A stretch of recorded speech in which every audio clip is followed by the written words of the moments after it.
on avance de semaine en semaine dans la panoplie des compétences méditatives. Et un rappel d'usage pour les postures. Alors déjà, vous pouvez avoir plusieurs façons différentes de vous asseoir. Vous pouvez avoir les yeux ouverts, fermés. Vous pouvez vous allonger, pas pendant les méditations, mais en dehors des méditations. Donc rien ne m'offusque. S'il y a quelqu'un qui me tourne le dos et qui regarde le mur, j'accueillerai avec plaisir cette façon d'écouter, pour que vous vous sentiez libre, parce que c'est long si on reste assis en position méditative 1h30. C'est difficile. On a commencé. La première séance, c'était une perspective générale sur le chemin méditatif. La deuxième séance, c'était cette compétence de rassembler l'esprit, de le tranquilliser, de le calmer. Et la troisième, c'était l'attention ouverte, la qualité d'attention qu'on peut porter à ce qui nous arrive, quand ça nous arrive, et les avantages de cette posture-là. Et là, on entre dans le chapitre des états qu'on peut cultiver, donc des états d'esprit qu'on peut encourager, cultiver, rendre plus disponibles et qui nous font du bien. Donc on n'est plus dans l'observation pure et simple de ce qui est présent, on est dans la modification, dans la manipulation de notre expérience pour obtenir quelque chose de différent ou pour encourager quelque chose. Ce que j'ai trouvé de plus intéressant dans les méditations de bienveillance et compagnie, c'est que traditionnellement, on se dit que la bienveillance,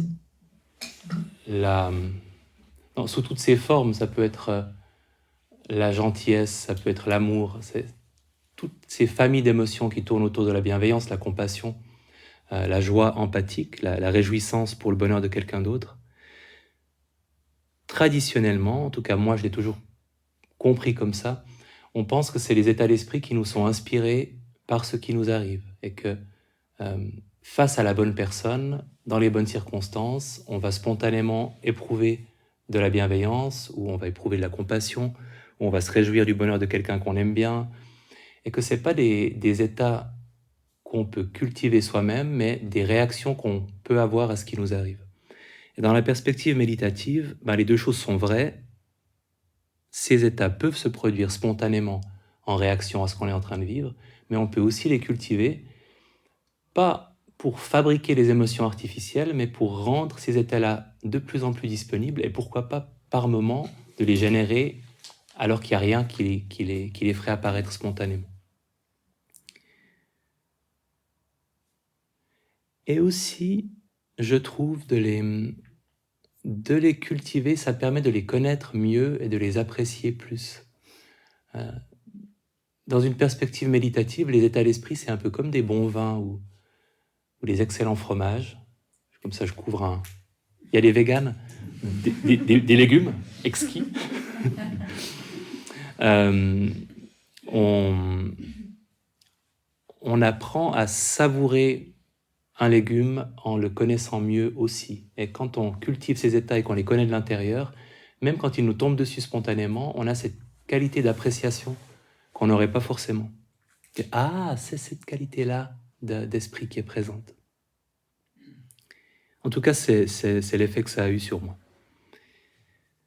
Alors, bienveillance pour commencer, puisque c'est un peu l'état d'esprit de base.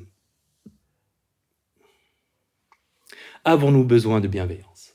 Et si vous avez suivi le cours il y a longtemps, vous avez peut-être oublié cet exercice qu'on peut refaire ensemble pour voir si on en a besoin. Fermons les yeux.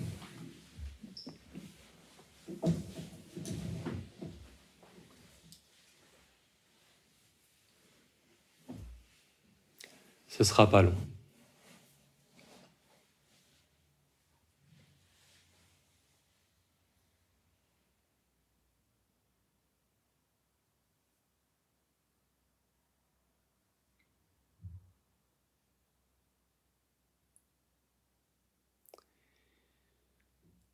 vous avez fait une bêtise. Vous aviez un rendez-vous très important, très important, un rendez-vous professionnel par exemple,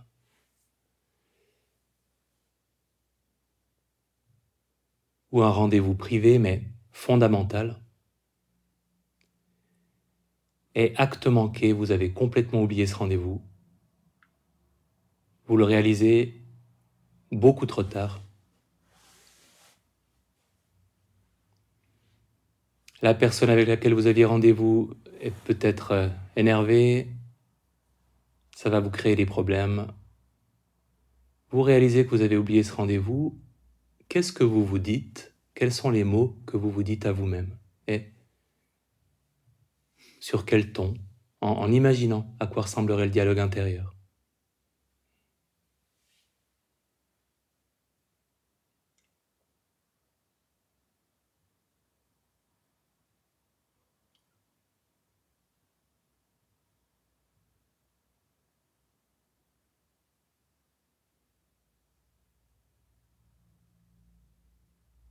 Ok. Et maintenant, presque le même scénario. Imaginant une personne que vous aimez beaucoup, vraiment beaucoup, à qui il est arrivé la même chose. La première personne qui vous viendra à l'esprit.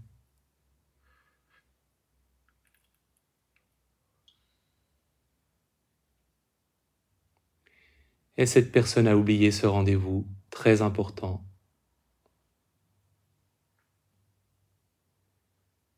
Et elle se sent très mal. Et elle vous rencontre, ou elle vous trouve, ou elle vous appelle, elle vous raconte. Qu'est-ce que vous lui dites? Quel mot et avec quel ton?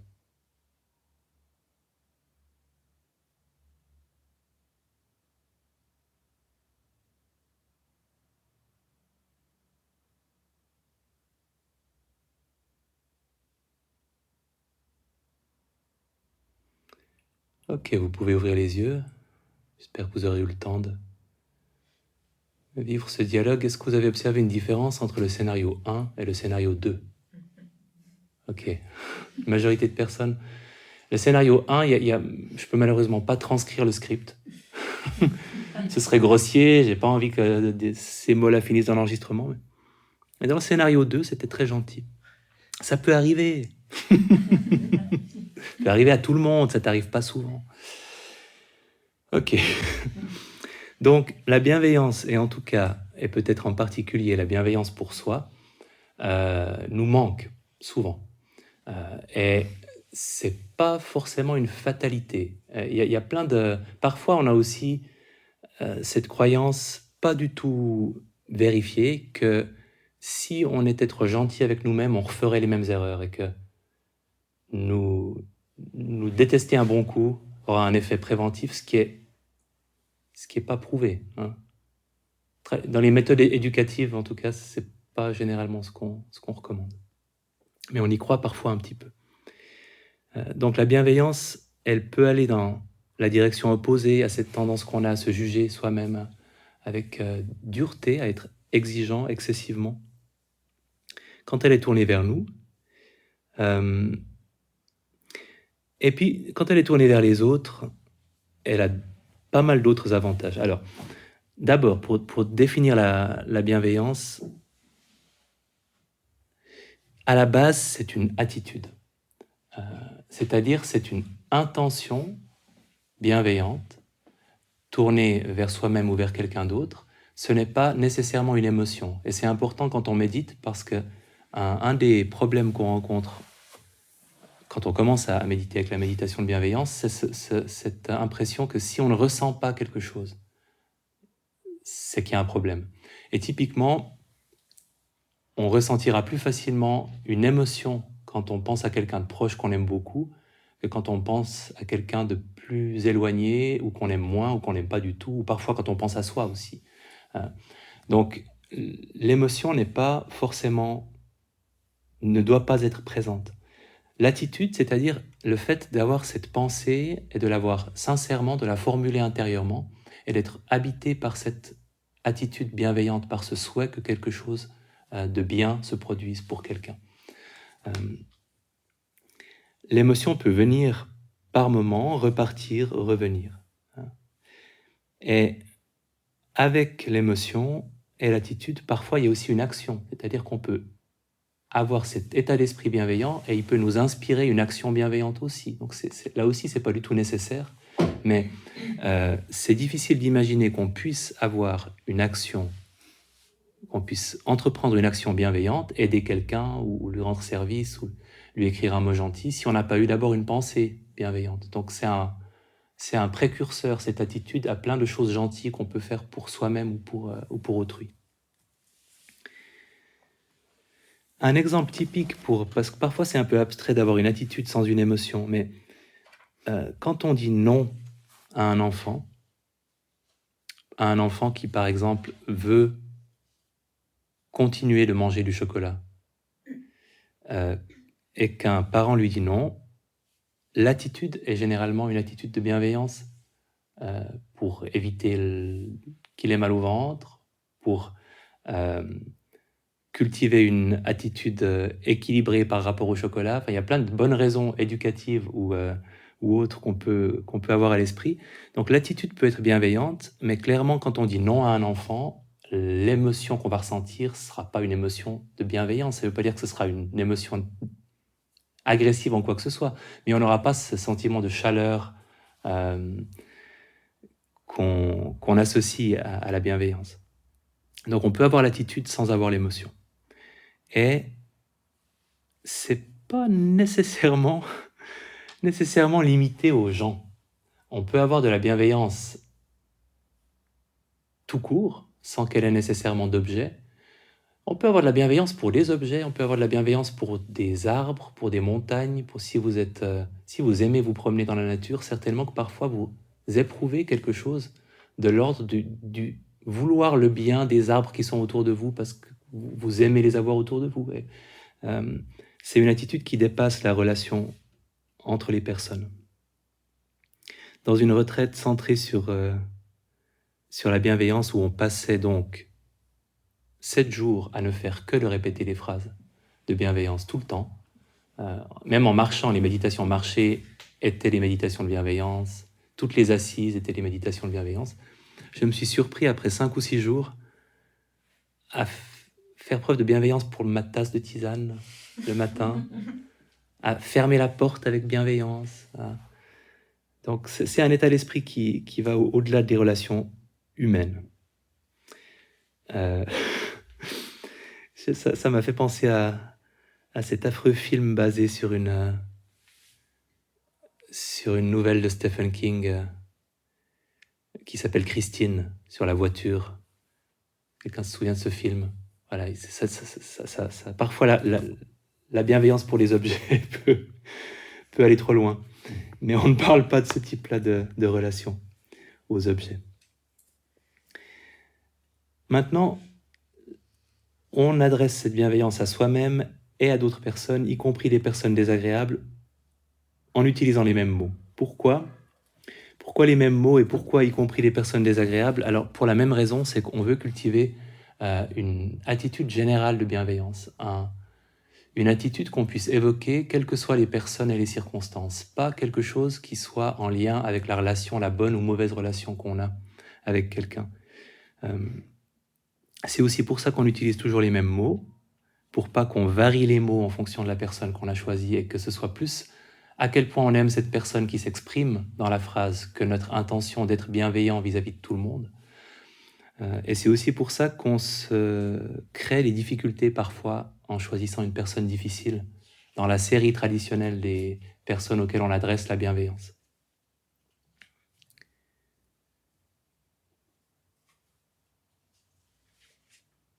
On utilise des mots parce que les mots sont la meilleure manière humaine d'exprimer une intention. Et ensuite, on n'aurait pas besoin des mots absolument si on peut éprouver cette même qualité d'esprit sans rien se dire intérieurement, c'est très bien. Mais c'est difficile sans avoir recours, en tout cas de temps en temps, à des mots.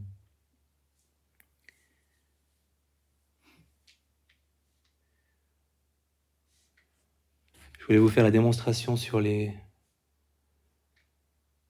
pouvoir des mots. Je ne sais pas si c'est nécessaire, mais c'est vite fait. Qui s'est déjà cassé quelque chose? Froissé quelque chose, ok. Chez qui, parmi ces personnes, c'est aujourd'hui à peu près guéri? Ok. Qui a déjà été blessé profondément par des paroles? À qui est-ce qu'il arrive encore parfois de les entendre, intérieurement? Ok. C'était la démonstration du pouvoir des mots, en fait, et des mots qu'on fait résonner en soi, qui est complètement évident quand on pense à des mots désagréables à entendre, et qui est parfois plus difficile à envisager avec des mots qui nous font du bien ou qui nous orientent dans une direction qui nous fera du bien. C'est aussi parfois avec cette idée de répéter des phrases, il y a une objection qui vient spontanément. En tout cas, la première fois qu'on fait la connaissance de cette méditation, c'est que c'est pas spontané, que ça peut être un peu artificiel. Et ma réponse habituelle, c'est de dire il vaut mieux une bienveillance très artificielle qu'une malveillance super spontanée. Et même si parfois, quand on prononce la phrase, on dit voilà, je te souhaite d'être heureux, et on n'y croit pas du tout, il se trouve qu'on est en train de prononcer cette phrase et qu'on n'est pas en train de prononcer autre chose. Donc notre esprit est quand même occupé par ces mots et un petit peu par leur sens, forcément. Donc c'est pas tragique si par moment on a l'impression que on ne croit pas à ce qu'on dit. On est quand même en train de le dire.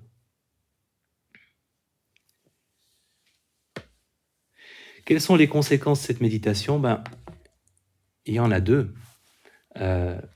Pour soi-même, ça fait du bien et ça remplit notre esprit d'une attitude qui ne peut que nous faire du bien.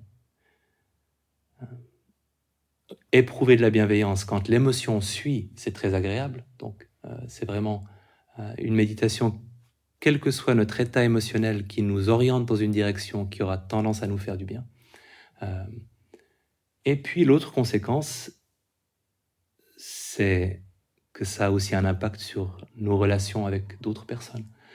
Et j'avais donné cet exemple dans une retraite, je crois, d'une personne difficile, une de ces personnes que généralement on ne prend pas dans la méditation de bienveillance, même pour la personne difficile. Je vous recommande toujours de ne pas prendre la ou une des plus difficiles, mais de prendre quelqu'un de modérément énervant. Donc c'est une personne que j'avais laissée de côté. Et un jour, je me suis dit, bon, j'essaye quand même. Je vais quand même la mettre dans la catégorie difficile et on va voir ce que ça donne. Et je l'ai fait et c'était moyen, forcément, en termes de... J'ai pas ressenti des feux d'artifice d'émotions, mais comme j'avais écouté mes propres instructions, je me suis pas inquiété de pas ressentir des émotions bienveillantes en pensant à cette personne. J'ai gardé le cap de l'attitude. Et quelques mois plus tard, j'ai repensé à cette personne pendant une méditation de bienveillance et je me suis dit, bon, je la mets dans la personne neutre. Ce qui est de la triche, parce que normalement, on doit prendre quelqu'un qu'on ne connaît pas bien. Mais voilà, moi aussi, parfois, je triche. Donc, je l'ai mise dans cette catégorie. Et quelques mois plus tard, et je n'invente rien, je me suis dit spontanément, je crois qu'aujourd'hui, je vais la mettre dans la case de la personne proche.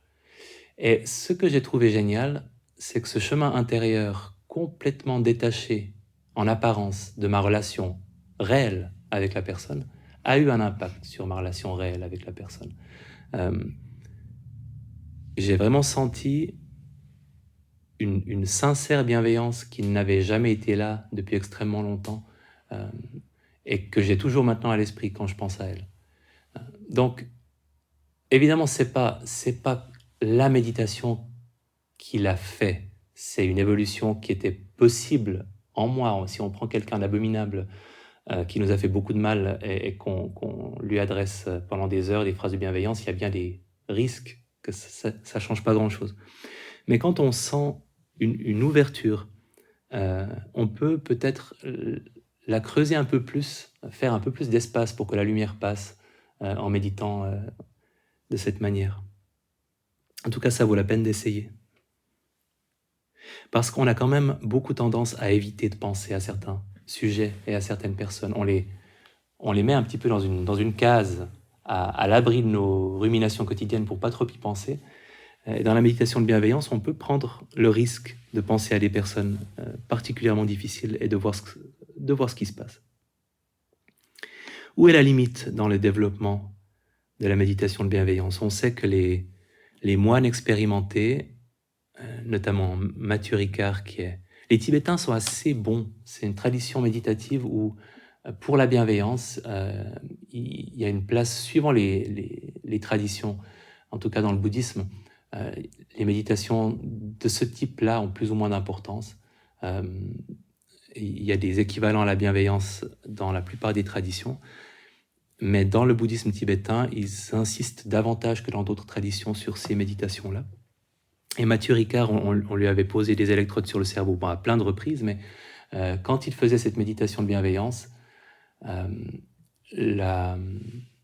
son cerveau était un cerveau qui avait l'air heureux, et très heureux, et beaucoup plus heureux que la norme. Donc pour les personnes qui ont beaucoup de kilomètres au compteur méditatif, il peut vraiment y avoir une capacité à orienter durablement son esprit vers cette qualité-là d'esprit.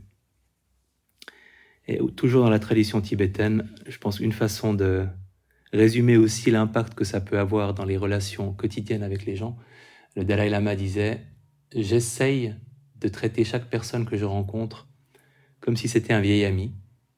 Et je trouve que c'est une bonne façon de résumer ce que ça pourrait être que de cultiver cet état d'esprit-là de façon constante et cohérente. C'est aussi une façon de rappeler que la bienveillance informelle est pas mal du tout.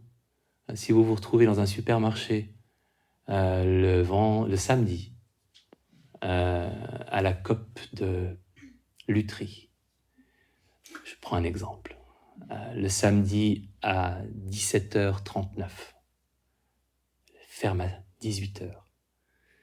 Il y a beaucoup de gens, c'est bientôt les fêtes. Il y a 2 personnes qui sont en train de se battre pour avoir la dernière dinde.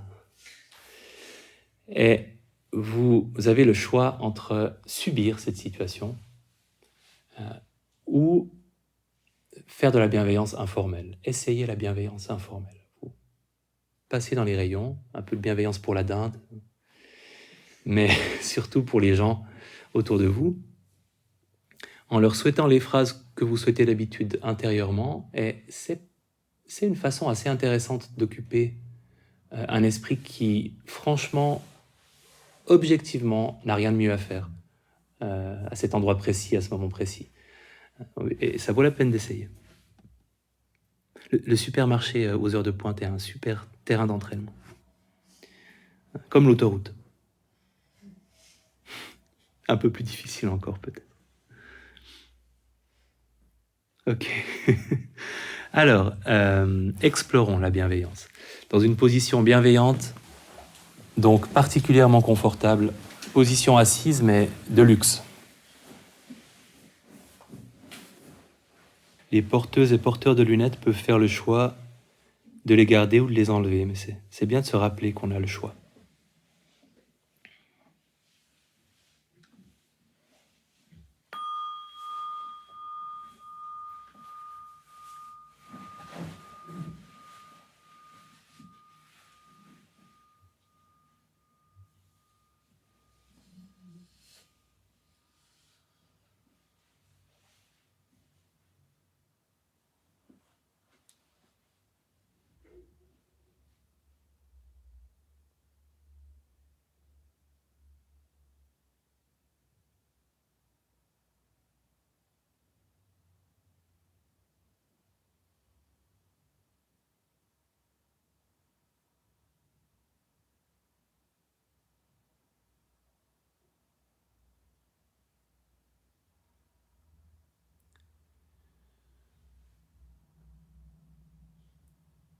Et quand les yeux sont fermés, quand la position est stable,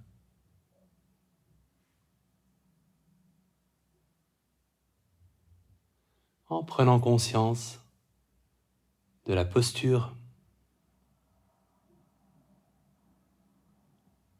contact avec le sol, contact avec le coussin.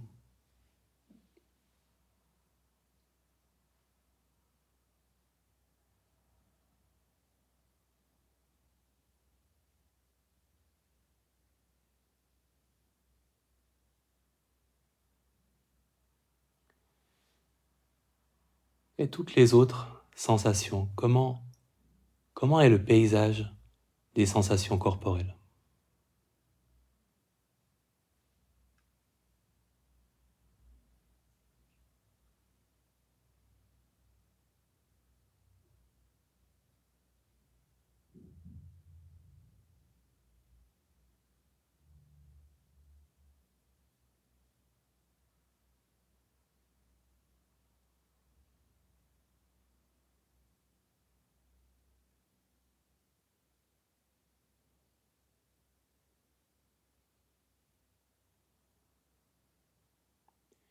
Avec chaque expiration, le corps peut se détendre.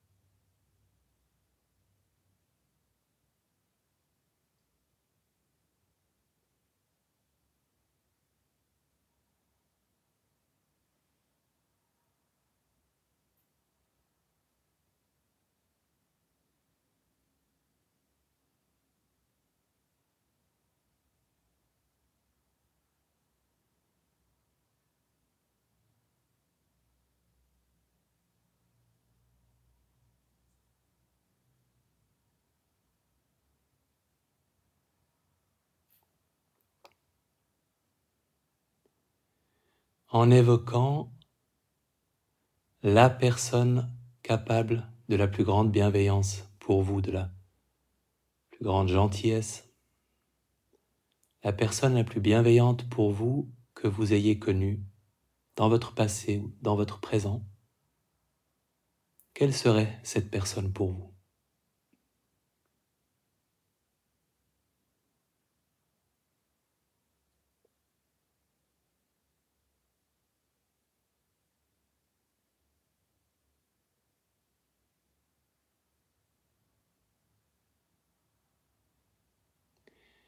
Et quand vous avez une personne à l'esprit, en lui donnant de l'espace, dans votre attention, dans votre imagination, la laissant être présente.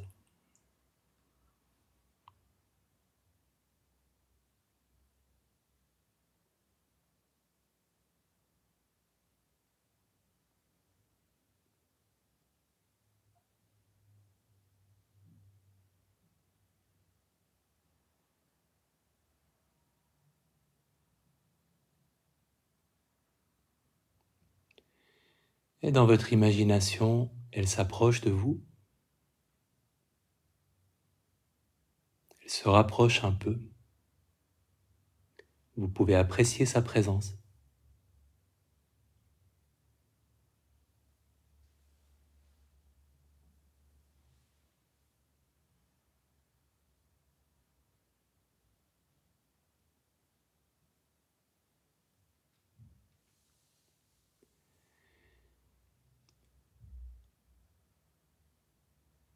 Et elle prend la parole pour vous souhaiter ce qu'elle peut vous souhaiter de plus gentil, de plus bienveillant dans votre vie telle qu'elle est en ce moment. Qu'est-ce qu'elle vous souhaite?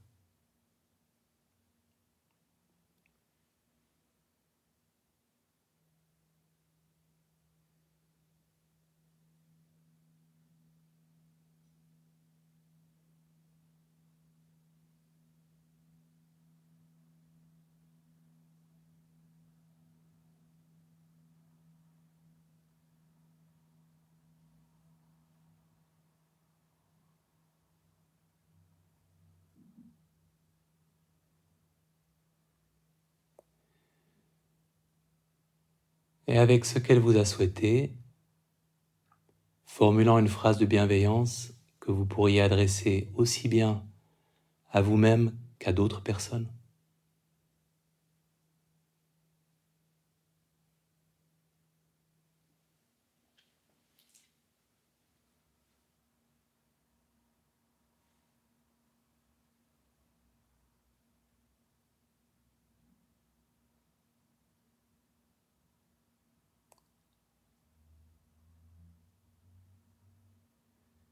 Quand vous avez une phrase à l'esprit, en commençant par vous l'adresser à vous-même, à la part de sensibilité, de vulnérabilité en vous, à la part de vous qui peut l'accueillir, l'entendre.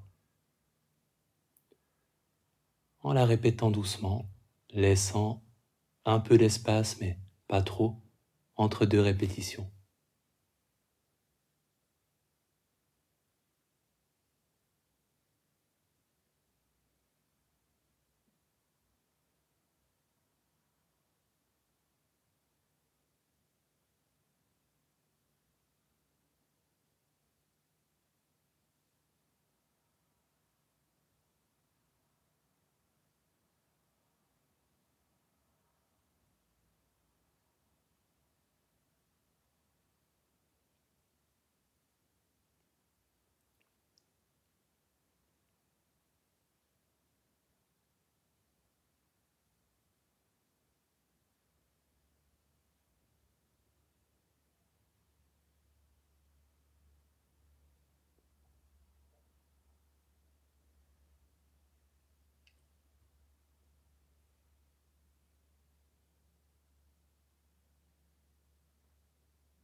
En ramenant toujours l'attention à la phrase et à ce qu'elle signifie en vous l'adressant.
En adressant les mêmes mots à une personne proche ou une personne à laquelle il vous sera en tout cas facile de les adresser, je te souhaite, la formulation qui vous convient le mieux.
en prenant conscience des personnes autour de vous, dans la salle, fermant les yeux mais appréciant leur présence.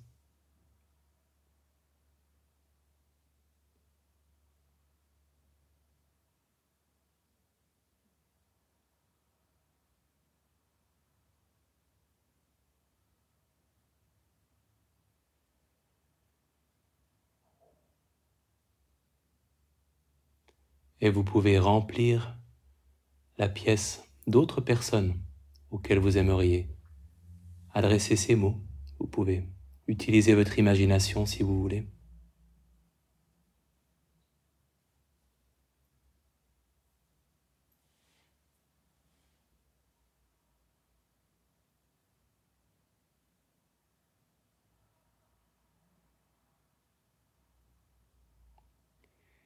Et à toutes les personnes autour de vous, en adressant la même intention, je vous souhaite ou je nous souhaite ce qui vous convient le mieux.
Et quand la phrase, par moment, perd de sa signification, de sa charge, en la prononçant à nouveau, prenons soin que les mots aient du sens pour vous.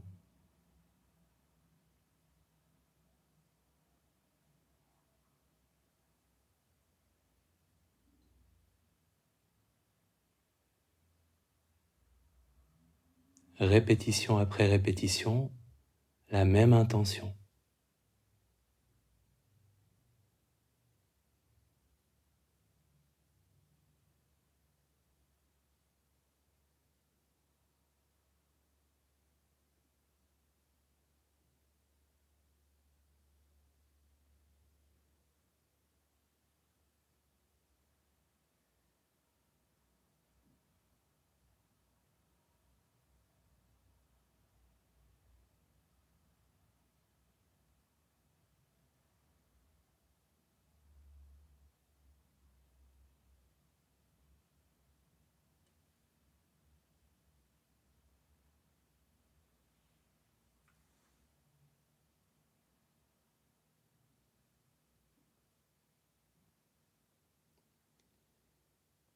Laissant maintenant cette intention s'exprimer intérieurement, silencieusement, sans l'aide des mots.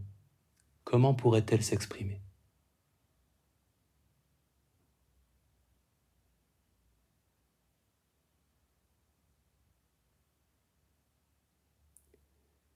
Parfois c'est une expression sur le visage, une sensation dans le corps, simplement une attitude. Comment est-ce que ça se manifeste pour vous ?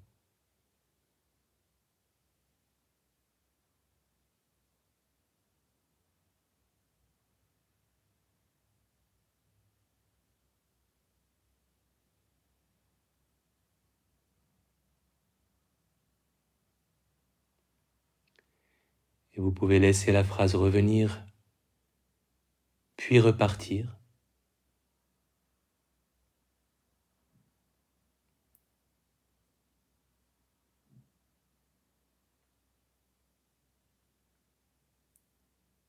Et l'intention reste présente avec ou sans les mots.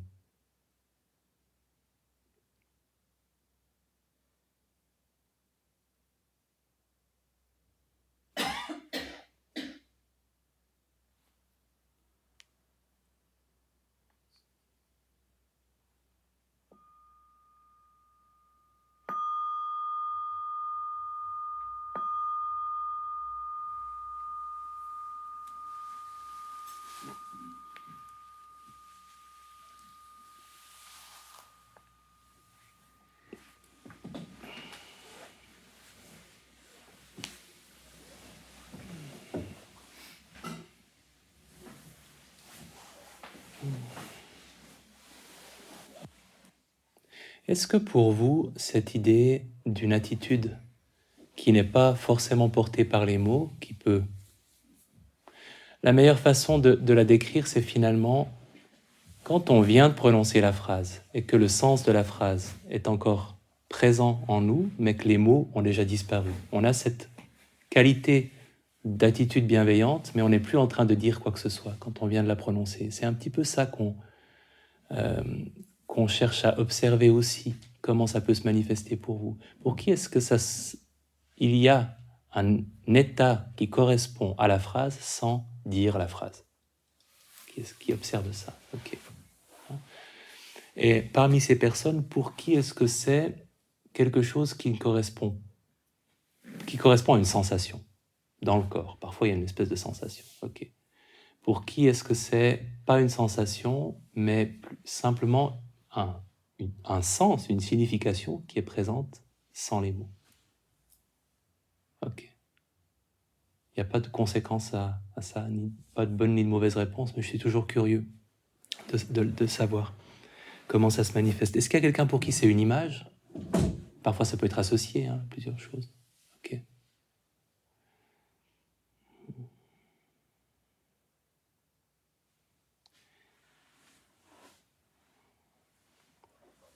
Une façon de pratiquer la bienveillance, c'est de jouer avec le rythme de la phrase. Et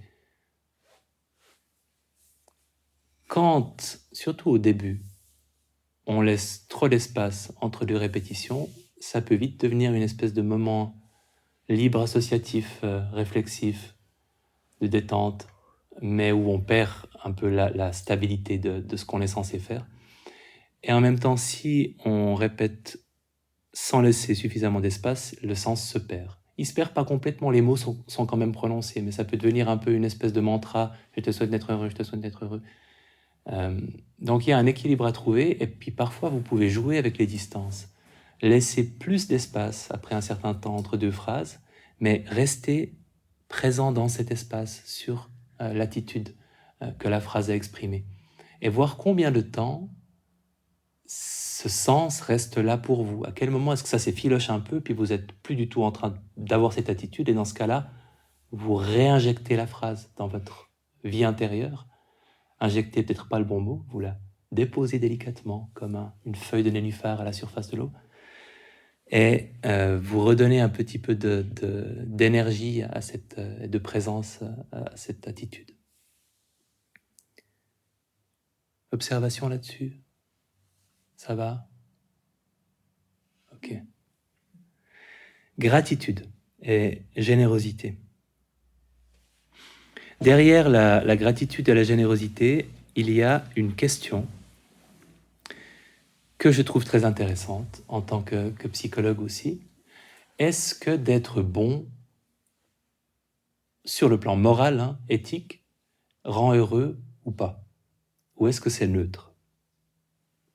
Et on pourrait aussi se demander, c'est moins intéressant, mais est-ce que de mal se comporter rend malheureux ou pas?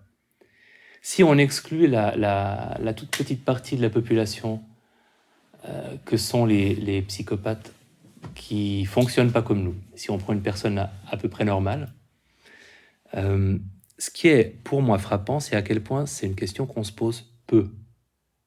Dans mes études de psychologie, les courants de psychothérapie qu'on a étudiés ne placent jamais la conduite morale au cœur de leur approche sur le bonheur humain. Les philosophes dans l'Antiquité, oui, qui étaient un peu les psychothérapeutes de l'époque, dans leur manuel de comment être heureux, être généreux, être gentil, être moral aussi, au sens de s'abstenir de nuire à autrui, c'est des ingrédients de base pour être heureux. C'est aussi le cas dans la plupart des religions. Et selon moi, ma théorie, c'est que c'est parce que c'est dans le domaine religieux par excellence qu'on traite de la morale, et dans le domaine juridique évidemment aussi, qu'on a un petit peu arbitrairement décidé qu'en matière de psychologie, de psychothérapie, c'était pas un sujet important, parce qu'on voulait pas mélanger les thèmes. Mais c'est un petit peu absurde, parce que c'est important.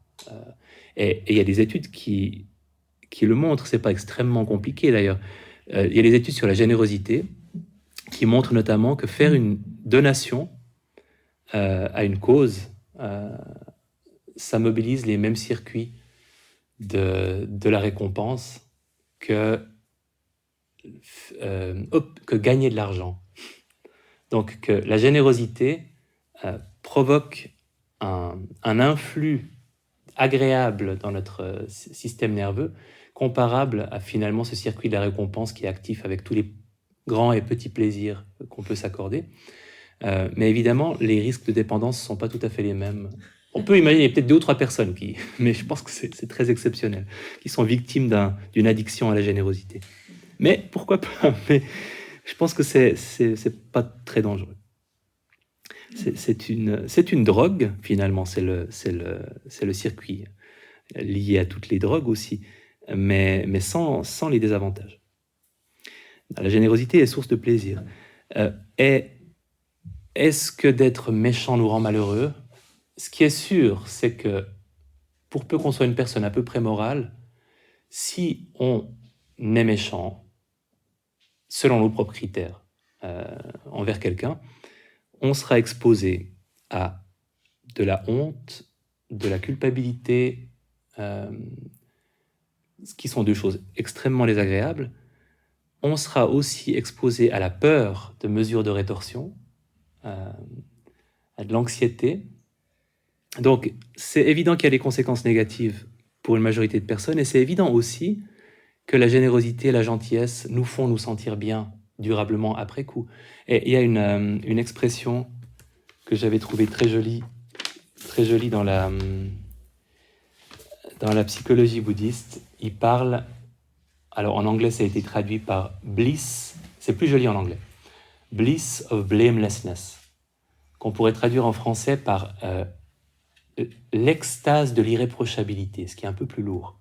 Mais quand on se sent extrêmement bien, parce qu'on s'est bien comporté et qu'on se sent irréprochable, il y a une espèce de plaisir qui découle de cet état-là. Et je pense que c'est juste. Ça crée un état de bien-être. En tout cas, ça le favorise.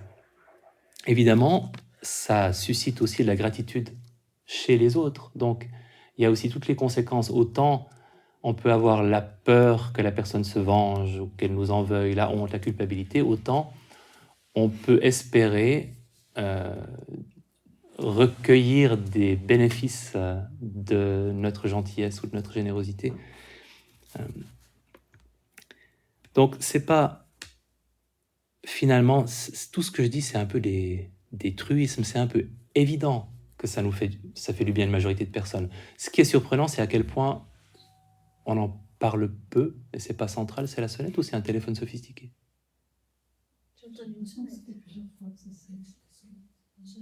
On va voir.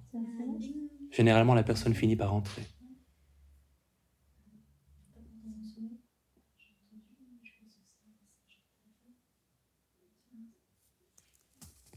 Si c'est urgent, généralement, la personne entre.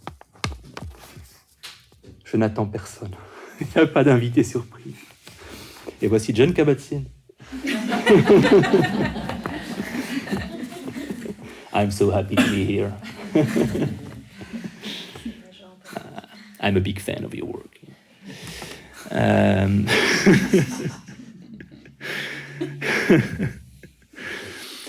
Ok, on redescend. La gratitude, c'est ce qu'on éprouve en relation avec la gentillesse d'autres personnes. Cette fois-ci, ça se confirme. Hein?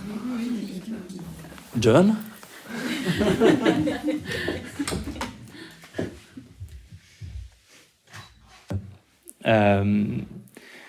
La gratitude a une caractéristique très très intéressante. Je ne sais pas si je dois en parler maintenant ou après. Dans tous ces états-là, la bienveillance, la compassion, la joie empathique, on peut les utiliser dans des situations où on n'a pas beaucoup de recours qui nous feraient du bien. Et la compassion, J'en parlerai la semaine prochaine, mais c'est un des rares états qui nous font du bien, qui ne nous font en tout cas pas de mal, quand on est face à la souffrance de quelqu'un d'autre. Il y a plein d'alternatives, la tristesse, la culpabilité, la colère, l'indifférence, pour se protéger de ce qu'on pourrait ressentir de désagréable. Et toutes ces alternatives sont moins bonnes, et elles nous inciteront moins à faire quelque chose pour que la situation s'améliore que la compassion. Mais je ne veux pas trop mordre sur le programme de la semaine prochaine, mais la gratitude, comme état d'esprit qu'on peut cultiver, a aussi quelque chose de très intéressant. En tout cas pour moi, je l'utilise beaucoup comme ça. On peut éprouver la gratitude pour les personnes encore en vie et on peut éprouver la gratitude pour les personnes décédées. Et dans le rapport que j'ai aux personnes décédées que j'aimais, la gratitude est à peu près le seul état d'esprit qui me fait du bien et qui me permet de penser à ces personnes en me faisant du bien. Et on a toute une liste d'états d'esprit qu'on peut éprouver quand on pense à quelqu'un qu'on aimait qui a disparu. Il y a la tristesse, il y a la culpabilité éventuellement, il y a beaucoup d'émotions qui nous feront pas forcément du bien, même si parfois elles doivent être présentes et puis c'est important qu'elles se manifestent. Mais la gratitude, autant on peut être touché, ému, autant c'est un état d'esprit qui évoque ce qu'on a reçu de cette personne-là et qui nous met en relation avec son souvenir d'une façon qui honore ce que cette personne nous a apporté et qui ne nous fait pas de mal.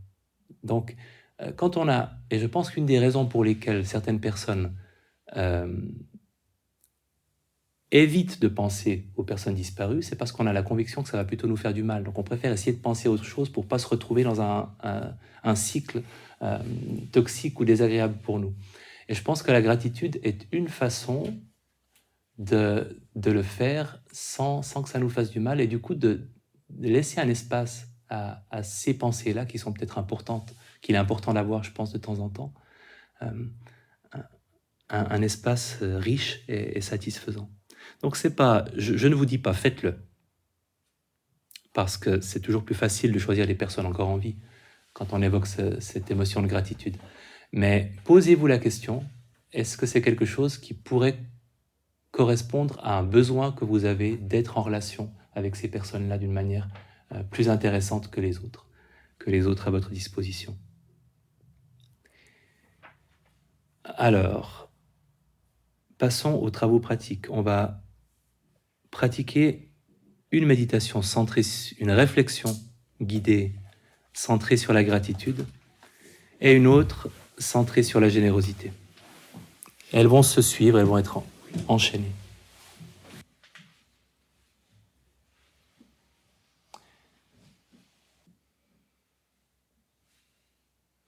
Dans une position généreuse envers les besoins de votre corps, une position assise, confortable.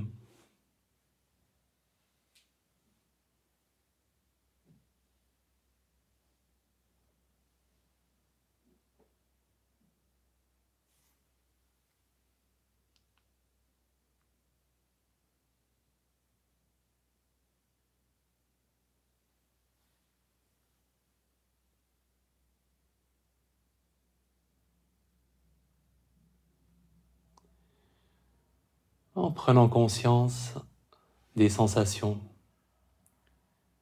toutes les sensations, le contact avec le sol, contact avec le coussin,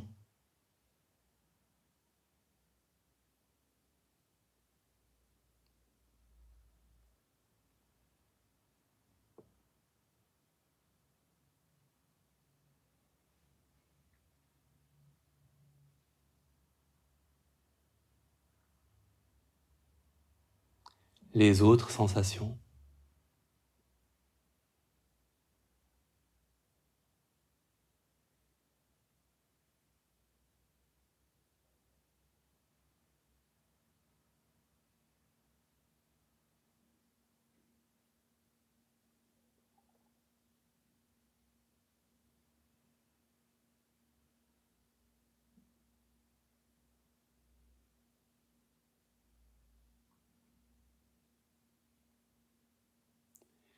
Et avec chaque expiration, laissant le corps se détendre là où il peut le faire.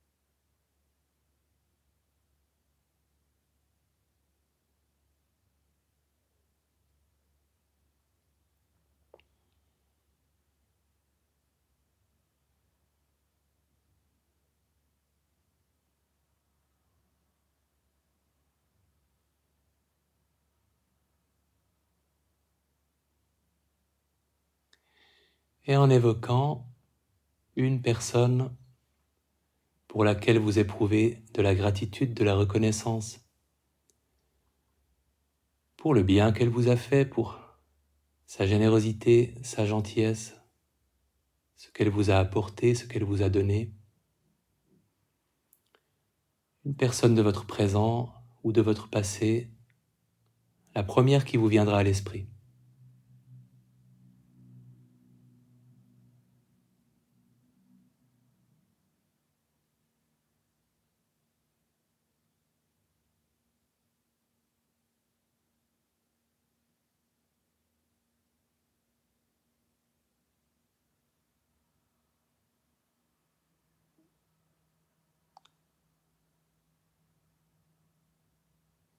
Donnant de la place à cette personne,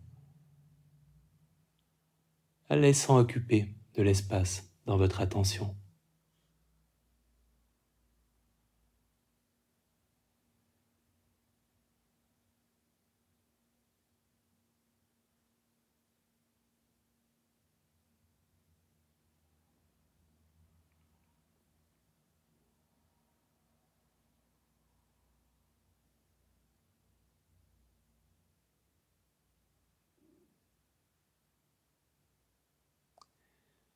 En lui adressant vos remerciements intérieurs.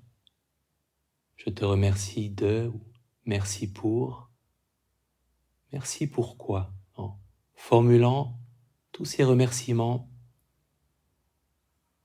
avec votre voix intérieure pour les petites et les grandes choses, les petites et les grandes raisons de remercier cette personne.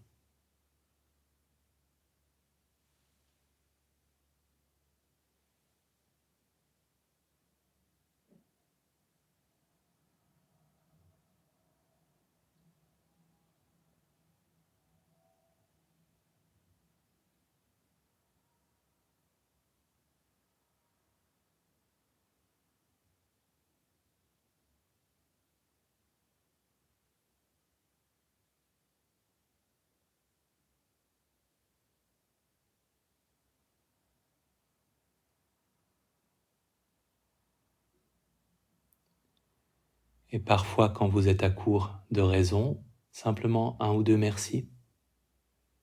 Un ou deux merci pour tout.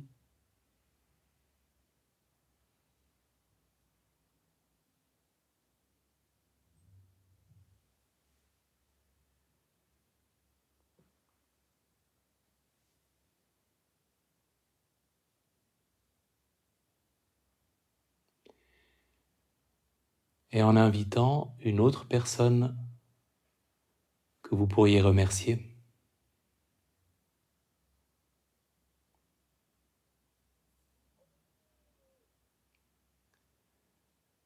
En lui donnant à elle aussi de l'espace.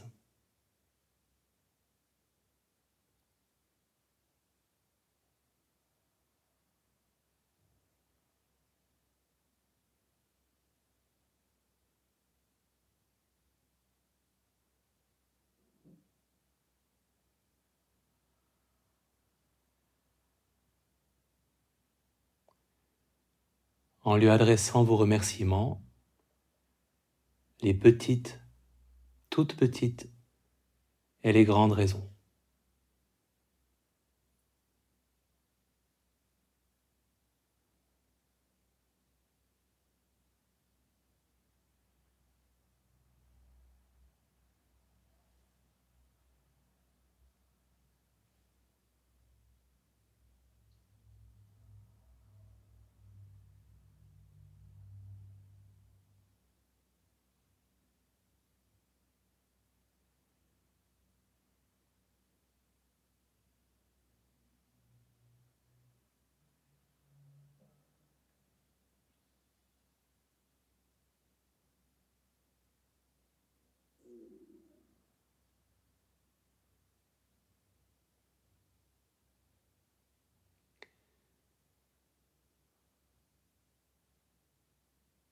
En ayant ces deux personnes à l'esprit,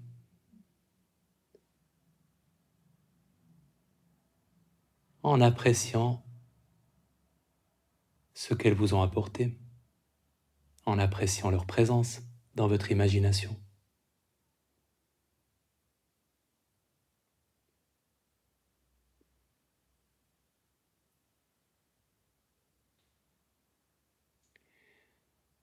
En leur adressant simplement un grand merci intérieur et en laissant cette gratitude s'exprimer ensuite dans le silence, comme un ressenti ou une petite chaleur, une attitude silencieuse.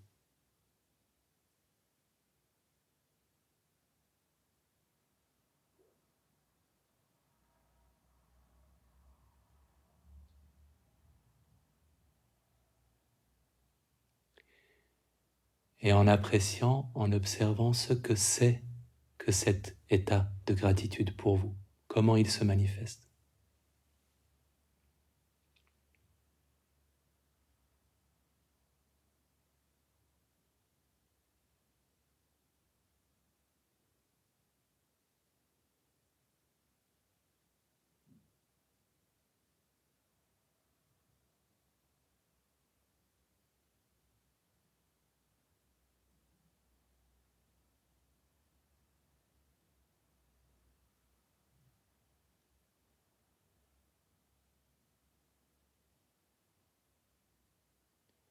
Et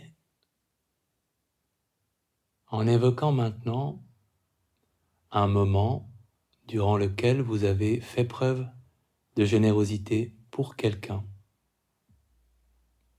en rendant service, en donnant du temps, en donnant de l'attention, de l'argent, de la nourriture, de l'aide, du soutien.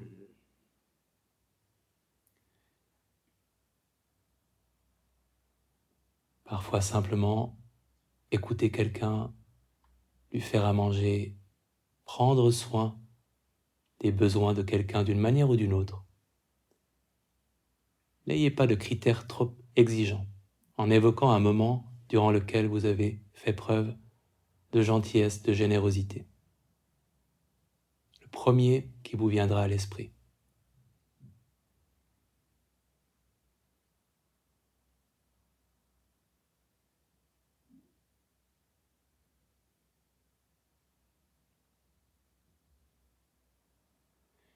Ça peut être quelque chose de très simple.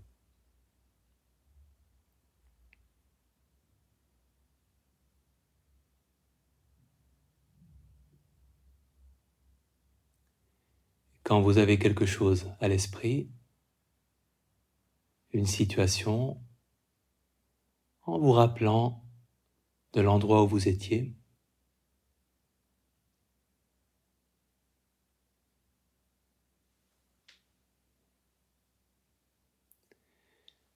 laissant les images, les impressions vous revenir, qu'est-ce que vous avez fait ?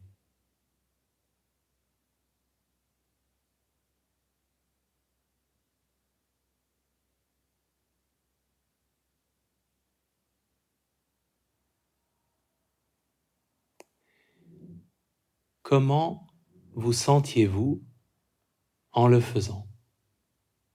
Est-ce que c'était agréable, neutre, difficile ?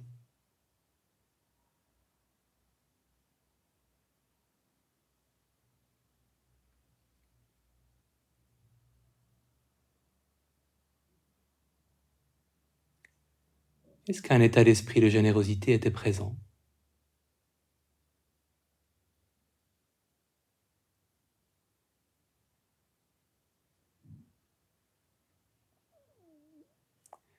Comment vous êtes-vous senti après?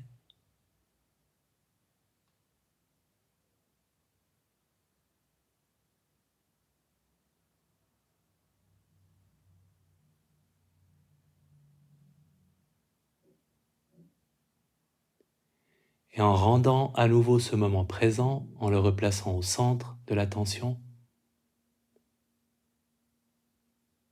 comment vous sentez-vous en y pensant?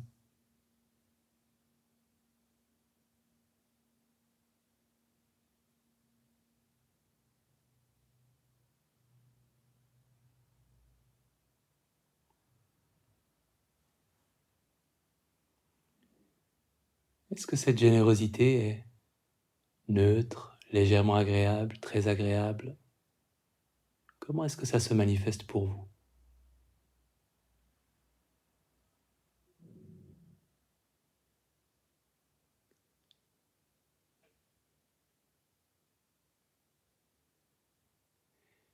Et en évoquant quelque chose de gentil que vous pourriez faire dans les prochains jours.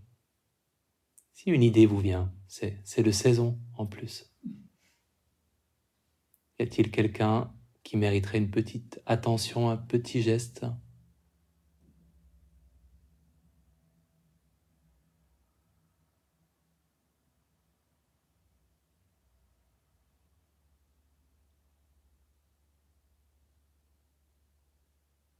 Que pourriez-vous faire?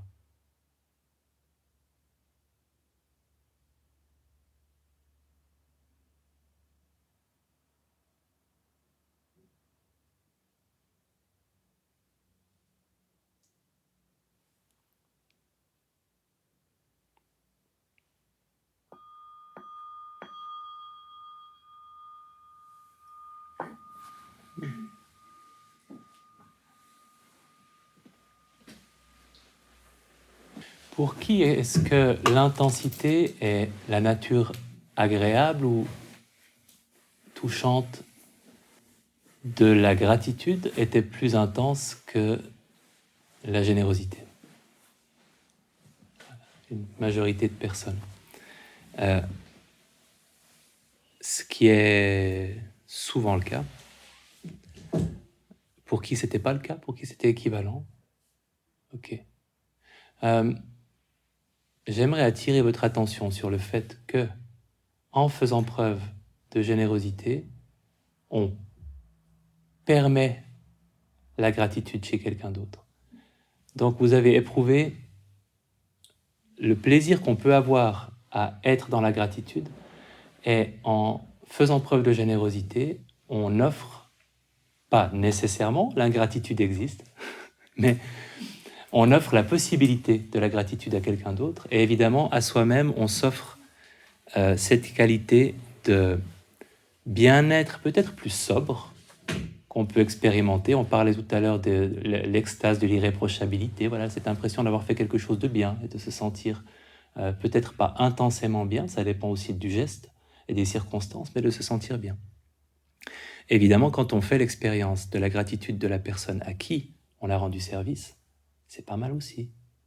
On n'y a pas forcément pensé parce que je ne voulais pas vous mettre en situation de penser à quelque chose qui n'avait peut-être pas eu lieu.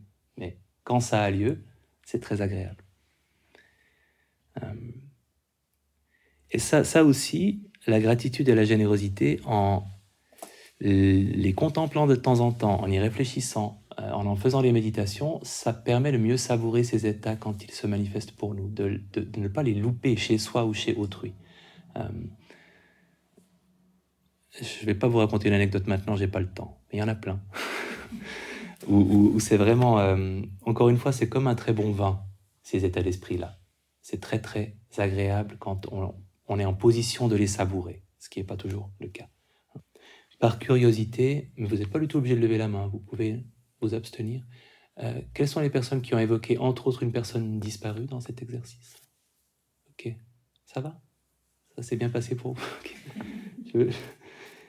J'ai fait cette proposition parce que moi, ça me fait vraiment beaucoup de bien mais je suis prêt à être face au fait que ce ne soit pas le cas pour tout le monde. Touchant, mais bienfaisant. Le dernier état d'esprit que je voulais évoquer ce soir, c'est la joie empathique, qu'on pourrait appeler réjouissance, si on veut faire moins moche. La joie empathique, c'est la raison pour laquelle les vidéos sur les réseaux sociaux de petits chats, de petits chiens, de petits enfants cartonnent. C'est ce plaisir qu'on a à voir le plaisir de quelqu'un d'autre. Et plus la créature est innocente, plus c'est facile d'éprouver ce plaisir-là. Donc, les fabricants de vidéos virales le savent. C'est un chouette état d'esprit pour lequel on n'a pas de mots en français, pas en anglais non plus. Dans la langue d'origine des méditations qui ont été reprises, pas toutes, mais la plupart des méditations du MBSR ont l'origine dans la langue pali, la culture traditionnelle de la méditation vipassana. Il y a un mot qui est le mot mudita qui correspond exactement à cet état d'esprit-là. Et en français, en anglais, dans plein d'autres langues, je crois, dans les langues indiennes modernes, il y a aussi des mots qui correspondent à cet état-là, peut-être en japonais aussi. Mais on n'a pas. On a envie, on a jalousie, mais on n'a pas joie, plaisir à l'idée que quelqu'un d'autre réussisse ou ait du plaisir. C'est vraiment ça, c'est l'opposé de l'envie. Voir que pour quelqu'un ça va bien, ou que cette personne s'amuse, ou que cette personne réussit, et se dire « Ah, c'est chouette, je suis content pour cette personne ». Donc c'est triste qu'il n'y ait pas de mots. Je pense que ça influence notre facilité à entrer dedans, à le cultiver. Il y a donc 8 milliards de possibilités d'être heureux. Chaque personne sur la planète potentiellement peut nous rendre heureux si on se réjouit de son bonheur. Et c'est très très agréable. Et c'est bien d'avoir un mot pour et de savoir que ça existe en tant qu'état d'esprit et qu'on peut le cultiver. Depuis que j'ai un mot et une méditation que je peux faire pour cultiver cet état d'esprit-là, je le remarque plus. C'est un effet classique de la méditation aussi, de bienveillance, de compassion. C'est qu'on est plus sensible à quand ces états sont présents en nous. Et c'est délicieux. Et ça peut... On n'a typiquement pas besoin que ce soit une personne proche. Donc n'importe qui est en train d'avoir du plaisir à faire ce qu'il fait peut déclencher ça en nous. C'est très agréable. J'étais à un concours d'équitation parce que ma fille aime les chevaux. Un concours d'équitation pour enfants. Et il y a une fille, ça m'a peut-être aidé, une petite fille qui avait à peu près un poil plus grande que ma fille, mais pas beaucoup plus, qui venait de terminer un parcours sans faute. Et j'ai donc cette petite personne que je ne connaissais pas du tout, que je n'avais jamais vue, j'ai vu son visage au moment précis où le jury annonçait que c'était un sans faute et qu'elle était en tête du classement. Et le sourire, la banane intégrale et vraiment l'illumination de son visage, après en plus je pense le stress de ces sauts d'obstacles à cet âge-là, ça doit être stressant, m'a complètement contaminé. Et je me dis mais c'est génial, j'ai rien fait, j'étais pas sur le cheval, mais j'ai vraiment goûté à une bonne portion de sa joie à elle. Et je trouve que c'est délicieux de pouvoir profiter de ça. Et c'est toujours intéressant, même quand ça marche pas, c'est-à-dire quand on se sent pas connecté, de nouveau quand il n'y a pas d'émotion, si on fait cette méditation, d'observer aussi ce que ça bloque et en quoi ça bloque et avec qui est-ce que ça bloque. De nouveau, comme façon de travailler l'envie qu'on peut avoir ou la compétition sociale qu'on peut inconsciemment avoir par rapport à d'autres personnes qui sont peut-être très heureuses et pour qui tout va toujours bien. Et de creuser aussi, de révéler aussi ces choses-là, qu'elles soient flatteuses ou pas pour nous. Parfois, pour une personne difficile, c'est plus facile aussi la joie empathique que la bienveillance. Mais la compassion probablement serait mon premier choix. On a le temps pour une petite méditation de joie empathique. On ne va pas s'en priver. Ce sera court, mais bon.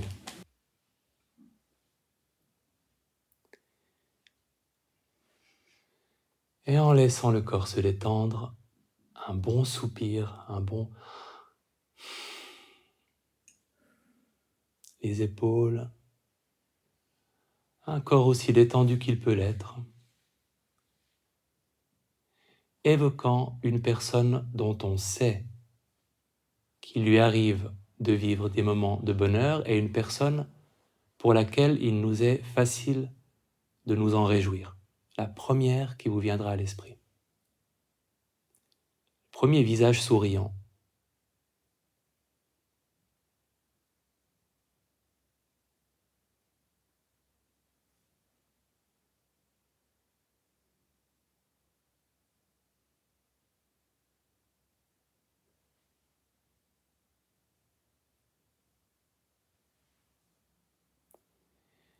En évoquant peut-être cette personne dans un moment de bonheur, en imaginant un des moments qu'elle peut vivre de bonheur ou un moment que vous avez observé.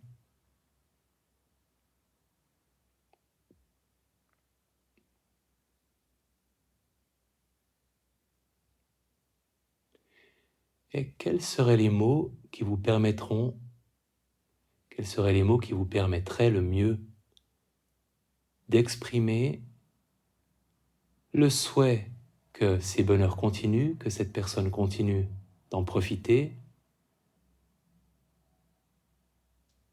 Je te souhaite de profiter de tes bonheurs, je te souhaite de continuer d'être heureuse, je souhaite que ton bonheur continue, ou pourquoi pas, je me réjouis que tu sois heureux, j'aime te savoir heureuse. La phrase qui vous permettrait le mieux d'exprimer cette attitude de joie empathique. Quels sont les mots les meilleurs? Ça peut être très simple.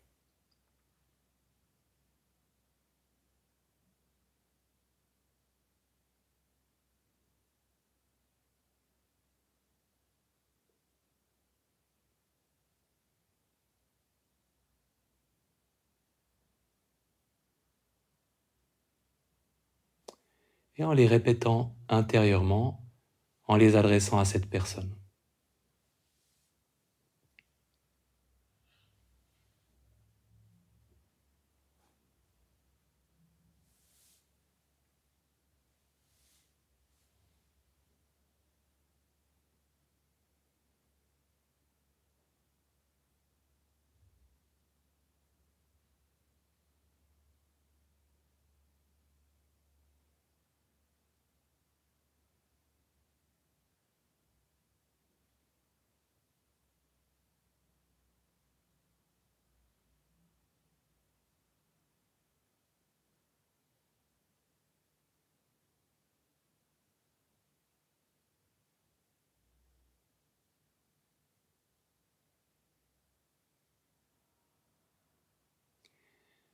Et en prenant conscience des personnes autour de vous dans la salle et en prenant conscience qu'il leur arrive d'être heureuses. Et peut-être en imaginant des visages souriants de ces personnes autour de vous quand elles vivent un moment de bonheur.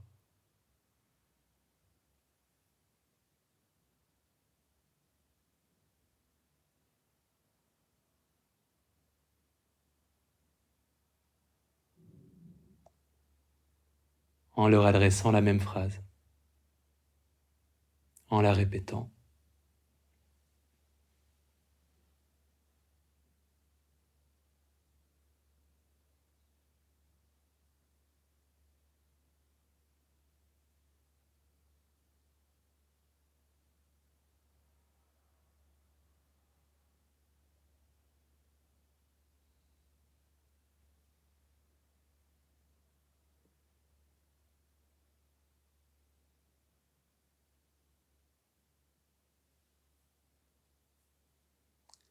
Et laissant cette qualité, cet état d'esprit s'exprimer intérieurement, laissant cette réjouissance s'exprimer pour toutes les personnes heureuses quand elles sont heureuses autour de vous.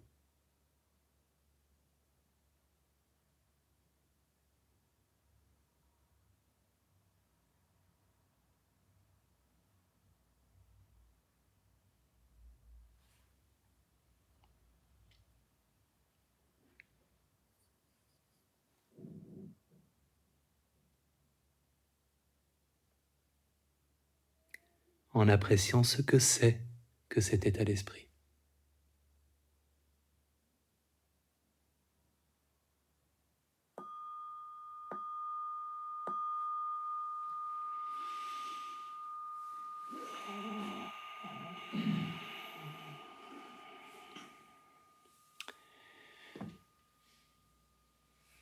J'aime vous savoir heureux, puisque c'est ce que je viens de vous souhaiter, enfin de vous exprimer. Parfois, la formulation du souhait marche moins bien pour cette attitude-là, pour moi que pour les autres. Et je vous souhaite de l'être, du coup, pour que cette réjouissance soit justifiée, en attendant qu'on se revoie la semaine prochaine, ou une autre fois, ou jamais. Bon retour chez vous.